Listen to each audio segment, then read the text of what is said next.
আমি এক গরিবের ছেলে, আমি এক গরিবের ছেলে।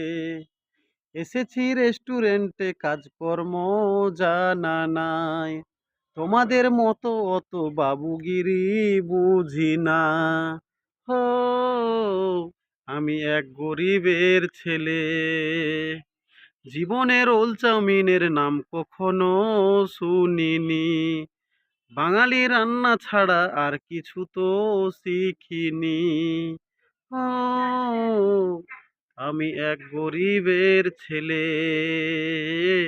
আমি এক গরিবের ছেলে। বাঙালির হাতের রান্না যা খেলে ভরে মন, বাঙালির হাতের রান্না যা খেলে ভরে মন, বাঙালি সেই খাবারের সম্মান তো আজ রাখে না।